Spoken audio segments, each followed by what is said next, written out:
Doctor അതുപോലെ നമുക്ക് ഈ ബ്രഷ് നമ്മൾ എത്ര ഇന്റർവെല്ലിൽ നമ്മൾ ചേഞ്ച് ചെയ്യണം? ഡിപ്പെൻസ്. നമുക്കിപ്പോ ഒരു 2 മന്ത്സ് കൂടുമ്പോ അല്ലെങ്കിൽ 3 മന്ത്സ് കൂടുമ്പോ ചേഞ്ച് ചെയ്യുന്നവരുണ്ട്. 3 വർഷമായിട്ട് ചേഞ്ച് ചെയ്യാത്തവരുണ്ട്. പിന്നെ നമ്മൾ ബ്രഷ് ചെയ്യുമ്പോൾ ആ ബ്രിസിൽസിന്റെ ആ ഫംഗ്ഷനാലിറ്റി പോയി കഴിഞ്ഞ് കഴിയുമ്പോൾ തന്നെ അത് ചേഞ്ച് ചെയ്യുന്നതാണ് ഏറ്റവും നല്ലത്. ഓക്കെ. ബ്രഷ് ചെയ്യുന്ന ഇന്റൻസിറ്റി കൂടുതലുള്ള ആൾക്കാർ ഒരു പരന്ന ബ്രഷ് വെച്ചിട്ട് തേച്ചുകൊണ്ടിരുന്നിട്ട് അവർക്ക് എഫക്റ്റ് കിട്ടില്ല.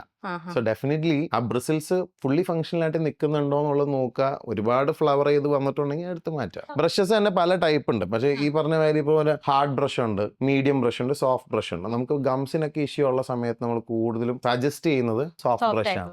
കാരണം വെച്ചാൽ നമ്മളെ ഗംസിന്റെ ഇഷ്യൂ ഉള്ള സമയത്ത് കൂടുതൽ അവിടെ അബ്രേഷൻ സംഭവിക്കാതിരിക്കാൻ, ഗംസിന് കൂടുതൽ ഇത് പറ്റാതിരിക്കാനൊക്കെ ആയിട്ട് സോഫ്റ്റ് ബ്രഷസ് ആണ്. അപ്പോഴും സെൻസിറ്റിവിറ്റി ഉള്ള പേഷ്യൻസിനും സോഫ്റ്റ് ബ്രഷ് ആണ് സജസ്റ്റ് ചെയ്യുക. കാരണം കൂടുതൽ ഹാർഡ് ആയിട്ടുള്ള ബ്രഷിന് കൂടുതൽ അബ്രസീവ് നേച്ചർ ഉണ്ടാവും, ബ്ലീഡിംഗ് ഒക്കെ ഉണ്ടാവും, അബ്രേഷൻ ഉണ്ടാവും, ഇനാമൽ അബ്രേഷൻ ഉണ്ടാവും. അപ്പൊ ഇത് ഒഴിവാക്കാനും നമ്മൾ പല ടൈപ്പ് ബ്രഷ് ഉപയോഗിക്കും. അപ്പൊ ഈ പല ടൈപ്പ് ബ്രഷിനും പല ടൈമിലാണ് അതിന്റെ വേറെ ടയർ സംഭവിക്കുക. ഒത്തിരി ഹാർഡ് ആയിട്ടുള്ള ബ്രഷ് അത്ര പെട്ടെന്ന് പോകില്ലല്ലോ.